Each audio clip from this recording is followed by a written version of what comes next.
de Québec, la Caisse d'économie solidaire et Hydro-Québec. Présente pour les personnes aînées de la capitale nationale, l'Association québécoise de défense des droits des personnes retraitées et pré-retraitées, AQDR, section Québec, est fière de vous présenter Aînés, on vous écoute. Alors, bonjour aux auditrices et aux auditeurs. Comme toujours, je suis Judith Gagnon et je serai avec vous encore pour 2024 pour notre émission Aînés, on vous écoute. Petite information, bientôt, on fait le tour des bibliothèques et aussi de d'autres endroits pour rencontrer des personnes aînées, pour nous dire c'est quoi leurs besoins, c'est quoi leurs enjeux, qu'est-ce qu'ils ont vécu, puis qu'ils voudraient ne plus vivre, puis est-ce qu'ils ont des solutions, eux autres aussi. Alors, si vous avez des idées, vous avez des besoins, vous avez des choses à nous dire, je vous invite à nous appeler au 418-524-0437, poste 0. Alors aujourd'hui, on reçoit quelqu'un que je te connais depuis quelques années, qui est fort intéressant à cause de son expertise et de son expérience dans les résidences privées pour aînés. C'est Monsieur Robert Turgeon, qui est à l'heure actuelle directeur général de la résidence privée pour aînés Cardinal-Vachon. Alors, bonjour Robert. Bonjour Mme Gagnon, vous allez bien? Ben oui, et vous aussi, j'espère. Absolument, merci de l'invitation et de l'opportunité qu'on aura de démystifier un peu ce monde qui est les RPA avec tout ce qu'on entend. OK. Alors, on va commencer tout de suite parce qu'on a 20 minutes puis ça passe très vite. Alors, j'aimerais ça, Robert, que, si je peux t'appeler Robert, que tu nous décrives vraiment, là, c'est quoi une résidence privée pour aînés? Vas-y, là, dans les grandes lignes que tu connais. Absolument. Donc, on va y aller dans les grandes lignes. On va faire ça très, très rapidement. Une résidence privée pour aînés, à la base, c'est une entreprise privée. Elle peut être à but lucratif ou non lucratif et elle a pour mission d'accueillir les aînés. Il y en a depuis des années au Québec, mais la certification, tout ce qu'on va jaser tantôt, qui arrive avec 4 catégories distinctes de RPA, résidence privée pour aînés, ça date depuis 2009 seulement. C'est quand même assez récent. 4 catégories depuis décembre 2022 qui existent maintenant, sont rendues à 4. Catégorie 1, uniquement les OBNL, les organismes sans but lucratif qui peuvent être considérés catégorie 1. Ce sont des établissements, des immeubles à logement destinés aux aînés qui ne donnent que les services de base. Un peu de loisirs, de l'entretien ménager, de la restauration peut-être, mais c'est vraiment de base. OK. Catégorie 2, et ça, des catégories 1, il y en a très, très peu. Je pense que dans toute capitale nationale, là, de Donnacona à Charlevoix, à ma connaissance, il y en a peut-être 2 ou 3. Il y en a très, très, très peu. OK. Catégorie 2, on va avoir les services de base dont on parlait tout à l'heure, mais là, on va embarquer les entreprises privées. Les entreprises privées à but lucratif. Et en étant nécessairement ou minimalement catégorie 2, ben, on doit ajouter aux services de base qui sont les loisirs, la restauration et l'entretien, une distribution de médication. Distribution de médication qui est à ne pas confondre avec administration. Donc, la distribution, c'est j'ai quelqu'un dans mon personnel qui va distribuer, qui pourrait arriver chez toi, je dis, mettons demain matin, il dit voici votre languette de 10 piles pour la journée, je vous les remets, ils sont remis, j'ai signé, c'est réglé. Ça, c'est une distribution. OK. Catégorie 3, et ça, c'est la catégorie qui est la plus largement connue.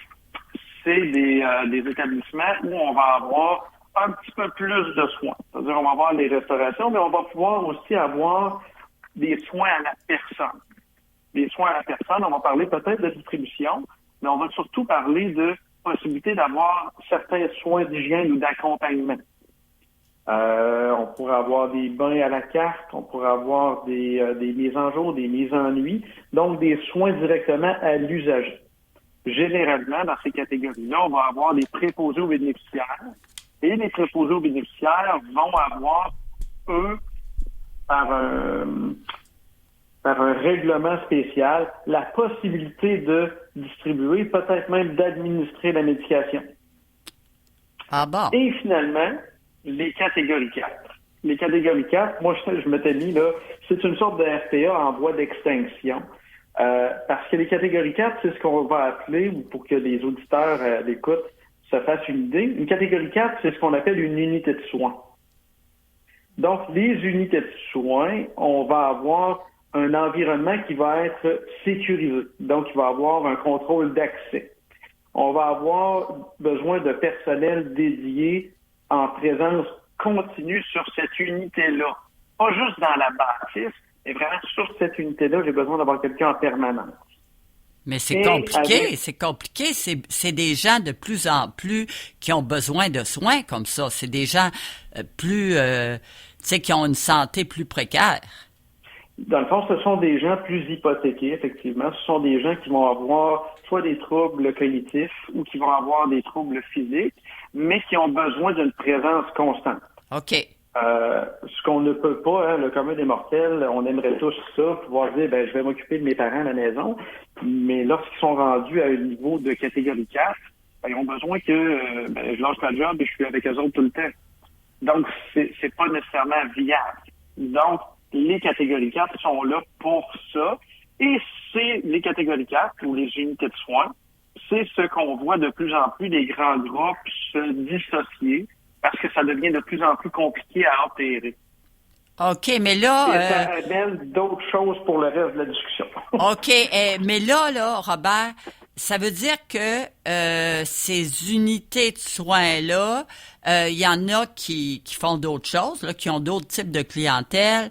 C'est vraiment pour des cas difficiles, on le dit tantôt, et ça veut dire que le coût est beaucoup plus élevé. Et oui. Puis, mais est-ce que ce monde-là qui sont rendus à cette étape de leur vie-là pourrait aller dans un CHSLD? Pas nécessairement. OK. Dans le fond, les places en CHSLD et de plus en plus, même les places en unité de soins se faisant rares. Si tu me permets, Judith, on va aller tout de suite, parce que moi aussi, je vais t'appeler par ton prénom. Je vais aller sur le continuum de soins. Quand on parle de son domicile, de sa maison, de son condo, avec un certain âge, on va aller en RPA. En fonction de notre état, on va diminuer, on va avoir besoin de plus en plus de soins. Donc, catégorie 3, peut-être catégorie 4, puis éventuellement, si la catégorie 4 est privée, parce qu'on a une limite qui est imposée par la certification, là, on n'est plus capable de maintenir de façon sécuritaire l'usager dans une RPA. On va dire, va en hébergement public. L'hébergement public, tu as deux façons de le faire. Ressources intermédiaires ou CHSLD. CHSLD, c'est vraiment, là, il y a de moins en moins de places en CHSLD. Les CHSLD, c'est ceux qui sont en train de diminuer leur capacité d'accueil pour faire place aux maisons des aînés. Ah bon? Donc, OK. On avait des CHSLD en occupation double ou triple. Maintenant, ce que le gouvernement veut, c'est avoir des occupations simples. Mais ça veut dire qu'un établissement qui avait 200 places, lorsqu'ils auront fini leurs travaux, il va en rester seulement 100 places. Je comprends. Donc, les places en CHSLD sont vraiment attribuées au compte-gouttes. Et ces places-là, ce sont vraiment les places pour les gens qui vont avoir accès à ça. C'est les gens les plus demandants, dont l'État est le plus lourd. Des gens qui vont être en perte de mobilité majeure ou qui vont être habités en permanence. Ou des gens qui vont avoir des troubles cognitifs sévères, qui pourraient avoir des changements de comportement, qui pourraient être désinhibés, qui pourraient chercher à fuguer. Cette clientèle-là va avoir sa place en CHSLD. Mais vous dites qu'il y en a très peu en résidence privée pour aînés de ces cas lourds-là. J'aimerais ça. Lorsque j'en parlais il y a quelques instants, une RPA, là, on a des ententes. Puis on doit dire d'emblée, lorsqu'on accueille des gens, voici jusqu'où je vais. Oui. Jusqu'où je peux aller.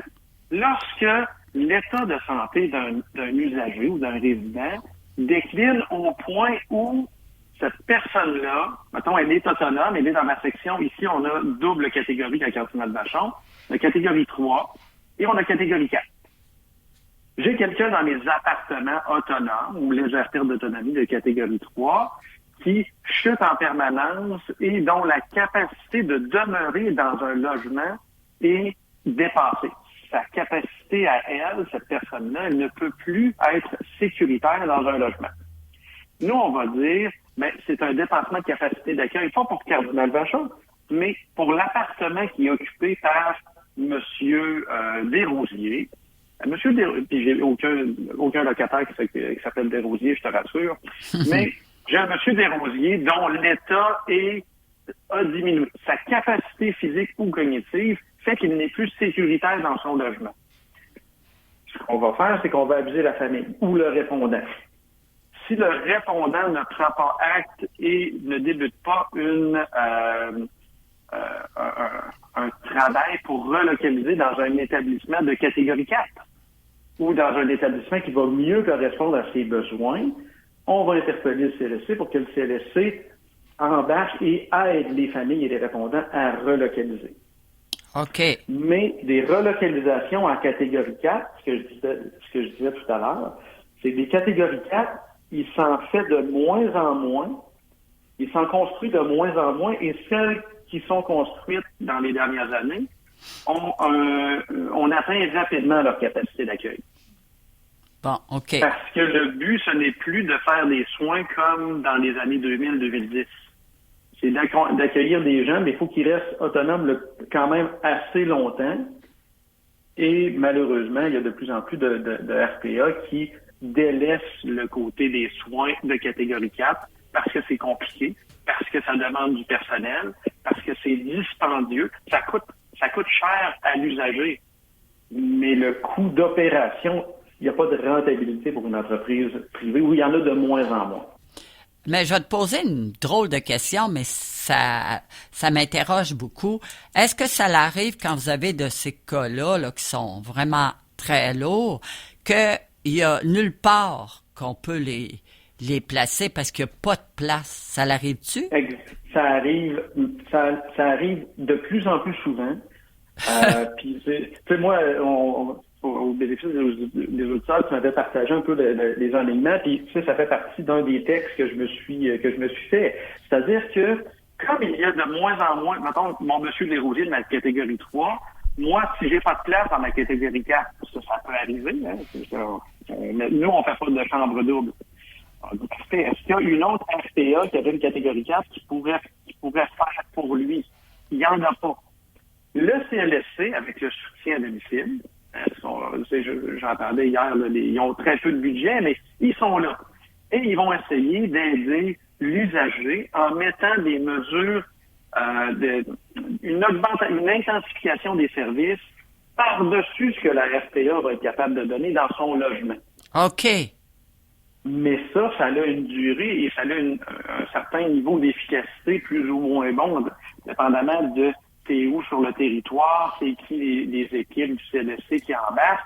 Il y a un paquet de choses comme ça qui vont être mises en place, mais c'est l'expression tout à fait, une expression de Molière, c'est un placeur. Ça fait pas qu'il est plus en sécurité, ça fait simplement dire on va essayer de le maintenir un petit peu plus longtemps dans l'unité qu'il habite actuellement, même si ça dépasse sa capacité d'accueil, même si c'est pas parfait, on va essayer de le maintenir le plus possible en attendant qu'une place en catégorie 4, en ressources intermédiaires ou éventuellement en CHSLD se libère pour lui. C'est compliqué là, quand on voit tout ça. Là. C'est tout un processus. Là. C'est tout un processus qui peut être long et pénible. Pénible pour l'usager lui-même, pénible pour son répondant, pénible aussi pour la RPA qui va essayer de compenser, mais en n'ayant pas nécessairement de budget supplémentaire. Fait que là, je mets plus de temps pour intensifier les services de M. Desrosiers, mais j'ai pas de budget nécessairement pour rajouter quelqu'un. Fait que les autres services que je dois donner, là, je suis un peu étiré. Fait que là, ça crée, ou ça peut créer dans certains milieux, des conflits ou une certaine jalousie, ou écoute, j'ai ça, je devais avoir mon bain à telle heure, c'est parce que je ne l'ai pas. Mon personnel, il est avec M. Desrosiers. puis je peux pas le laisser tout seul parce que ça va être dangereux. Ben, tu sais, c'est un petit peu tout ça, et c'est toute cette gestion-là qui complexifie beaucoup les opérations dans une RPA, surtout depuis les dernières années, puis avec la pandémie, là, ça a été le coup de garde pour plusieurs. Ah ben, je comprends, puis je vois aussi, je l'ai lu, puis mais je veux te l'entendre dire, c'est sûr qu'avec le temps, les cas en RPA sont plus lourds. Parce qu'avant, on envoyait des gens, même je recule de 10, 12 ans, les gens ils étaient vraiment très en forme, ils allaient là plus pour le social puis la sécurité. Mais est-ce qu'on en voit encore ou c'est parce qu'ils vont là parce ils commencent à être malades? Ben, je vous dirais que il y a les deux. C'est-à-dire que les plus récentes constructions de RPA, puis je les côtoie, c'est des collègues qui les opèrent, puis je vais prendre des cafés avec eux autres de temps en temps. Les plus récentes RPA, qui font de moins en moins de soins, visent précisément la clientèle que tu viens de nommer. Okay. C'est-à-dire les joueurs de golf, puis ceux qui sont là pour faire un petit verre de vin, puis aller s'amuser au camping l'été. C'est cette clientèle-là. Ce qu'on appelle les RPA, nous autres, on dit que c'est des hôtels de luxe. Okay. Donc, les RPA de type hôtel de luxe, ça s'adresse exclusivement à la clientèle hyper autonome. Mais tu restes pas toute ta vie. Dès qu'on embarque avec une canne ou une marchette, là, on se fait pas ostraciser, mais ça devient plus difficile. Parce qu'il y a le regard de tous les autres qui vont encore jouer au golf. Puis il y a la capacité de soins de ces établissements-là. Les établissements sont pas faits pour soutenir ça, donc il va y avoir un avis de dépassement de capacité d'accueil. Il dit, écoutez, vous êtes plus assez autonome pour être dans votre hôtel de luxe. Il faudrait penser à une relocalisation dans notre unité de soins. Et les unités de soins sont faites pour pas aller très, très loin non plus dans les soins. Mais sais-tu que c'est important, là, tout ce que tu dis? Ça veut dire que en vieillissant, tu sais pas, tu peux être bien là, mais ça dégringole assez rapidement ou lentement, mais tu restes pas fixe. Ça veut dire qu'il faut, quand tu décides d'aller en résidence privée pour aînés, faut que tu tiennes compte de tout ça. Parce que tu resteras pas toujours à jouer à la corde, à danser à la corde. Oui, c'est quand même assez rare, là, la corde à danser, la corde à sauter, là, c'est plus rare. Mais effectivement, faut tenir compte de vers où on va s'en aller. Puis il faut, autant que faire se peut, puis je sais que c'est pas toujours évident, il faut tenter de rester lucide de ses propres capacités actuelles, puis celles qu'on aura à moyen et long terme. Donc, et ça, c'est quelque chose qui est très, très, très prenant pour tout le monde, hein, même pour les gens actifs. Combien de fois on entend par semaine, j'ai plus 20 ans. Non, on n'a plus 20 ans, mais rendu à 70, on n'a plus 40 non plus. Puis rendu à 80, on n'a plus 70. Tu sais, c'est ça qu'il faut essayer de garder en tête. Évaluer au mieux de ce qu'on sait, quelles sont mes capacités physiques aujourd'hui, objectivement. Et, selon les pronostics, quels sont mes antécédents médicaux? Qu'est-ce qui me peint au bout du nez? Puis, malheureusement, il y a toujours possibilité d'avoir des mauvaises surprises, mais faut en tenir compte. Donc, des milieux qui sont évolutifs, c'est à prioriser, mais c'est pas juste de voir un endroit qui se dit évolutif. Faut savoir quelles sont les limites d'accueil dans les appartements et même dans les unités de soins. Ça, c'est important ce que tu dis. Mais ça veut dire, j'ai une autre question. Si moi, là, je veux aller en résidence privée pour aînés, est-ce que c'est moi là qui prends la liste, qui regarde où est-ce qu'ils sont situés, qui regarde dans quelle catégorie, ou je peux faire affaire avec quelqu'un qui m'oriente? Il y a les deux choses. Moi, ce que je recommande toujours aux gens quand j'allais dans les salons, ou même on a déjà fait des conférences ensemble avec la QDR et la QRP, ce que je dis aux gens, c'est visitez-en plus que moins. Parce que ça serait dommage que ça soit votre neveu ou votre fille qui prenne la décision pour vous parce que vous avez eu un accident ou vous êtes allé à l'hôpital, puis vite, pour on peut pas retourner dans le 3e étage avec les masques, là, faut aller ailleurs. Et là, dans ce temps-là, ils vont regarder leur souhait à eux autres, plus proche de chez eux, plus beau, etc. Visitez-en plus que moi. Idéalement, vous pouvez faire les visites vous-même. Il y a des portes ouvertes un peu partout qui engagent rien. Mais il y a aussi, comme tu le mentionnes, des agents de location qui sont souvent référés par les travailleurs sociaux. Il y a une association, d'ailleurs, provinciale pour les agents de location, les agents d'hébergement. Eux, ils ne font que ça. Ils visitent des résidences, ils connaissent les prix, ils connaissent les limites d'accueil des RPA et vont être en mesure aussi de vous épauler dans le meilleur choix pour vous. Ces services-là sont payés ou sont déboursés par les RPA avec qui vous allez signer un bateau. Donc, moi, ici, c'est XYZ, on en connaît, je ne les nommerai pas parce que je vais en oublier, mais mettons, Marie, Julie, José m'amènent un client et on signe un bail, que ce soit dans ma catégorie 3 ou dans ma catégorie 4, ça va être la même chose. Moi, la référence, je vais payer l'agent de location. Vous, les usagers, les auditeurs, lorsqu'on fait affaire avec ces agences-là, vous, ça vous coûte rien. Il n'y a pas d'engagement non plus. L'engagement va être entre la RPA et cette entreprise-là. OK, c'est important là, que les gens le sachent. Là. Ça veut dire que vous n'êtes pas obligé de tout regarder c'est quoi les résidences tout seul. Vous pouvez avoir de l'assistance. Absolument. Puis ça, c'est quand même important. Mais moi, j'ai une autre interrogation. Mettons, je m'en vais dans une résidence évolutive qui va jusqu'au numéro 4. Est-ce que je peux m'attendre de mourir là? OK. Ça, puis tu l'avais vu dans une de mes diapositives. Dans les pièges à éviter pour les auditeurs, là, c'est important de bien comprendre aucune résidence privée pour aînés, puis même la mienne.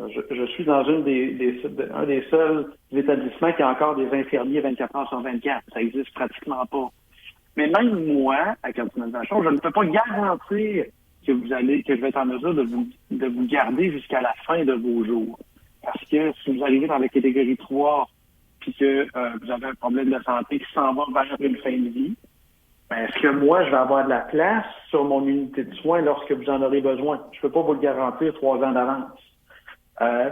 Si vous arrivez dans la catégorie 4 et que vous développez d'autres types de comportements parce que vous ou votre conjointe ou votre conjoint, c'est lui qui est à l'unité de soins, il y a un cancer en phase terminale, mais il se frappe sur le personnel.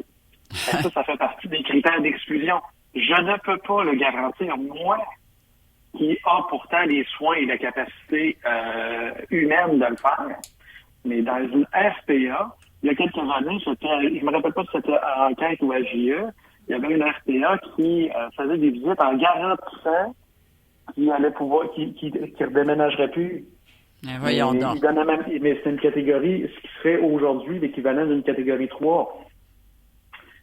Parce qu'il disait, oui, mes préposés ont la même formation que dans les CHSLD, c'est vrai, mais vous n'avez pas l'infirmière, vous n'avez pas nécessairement le médecin, vous n'avez pas nécessairement...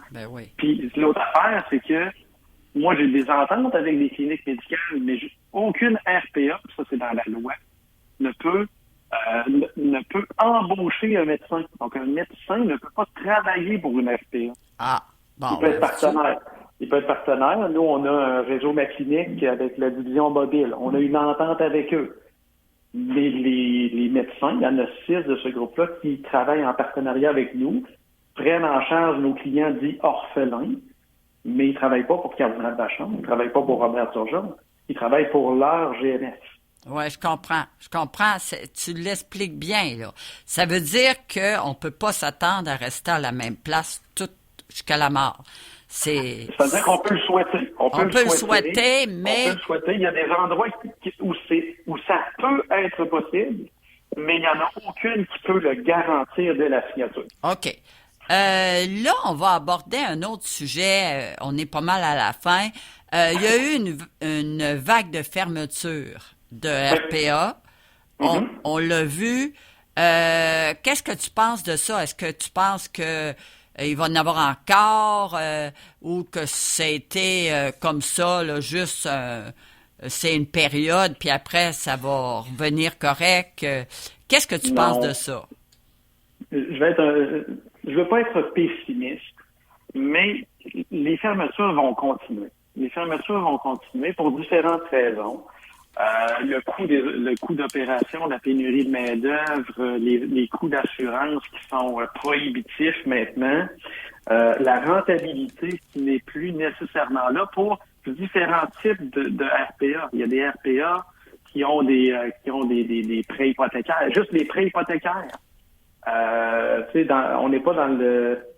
Pour tout un chacun qui écoutait à la radio ce matin, quand vous-même ou vos enfants vont négocier un prêt hypothécaire pour leur maison, c'est un prêt hypothécaire résidentiel.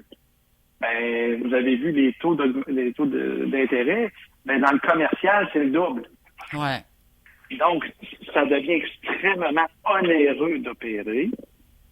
Maintenant, ce que je regarde, puis le RQRA, le regroupement des résidences privées pour aînés, a fait certaines démarches auprès du ministère pour essayer de suspendre certaines des règles de la certification qui vont coûter encore des centaines de milliers de dollars à des RPA qui en ont déjà pas les moyens, puis pour lesquels il n'y a pas de subvention de disponible.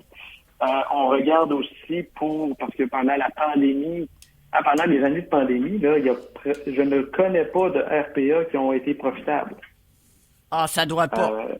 Non, ils n'ont pas été profitables parce que, premièrement, pendant la pandémie, tous les jours, le premier ministre et la santé publique, c'était bien malgré eux, là, mais donnaient certainement pas envie aux gens d'aller en RPA. Ah non, ça c'est certain. Donc, il y a eu énormément de loyers vides. Okay. Il y a eu une explosion des coûts parce que les primes décrétées, les primes COVID décrétées par le gouvernement, ils ont été décrétés, ils ont été imposés.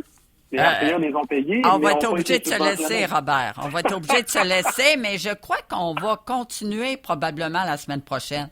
Parce que j'ai encore une liste de questions, puis on va s'attaquer là à la situation des RPA. Fait que je te remercie pour aujourd'hui. Merci. À la semaine prochaine. Merci. L'Association québécoise de défense des droits des personnes retraitées et pré-retraitées, AQDR, section Québec, est fière de vous avoir présenté Aînés, on vous écoute.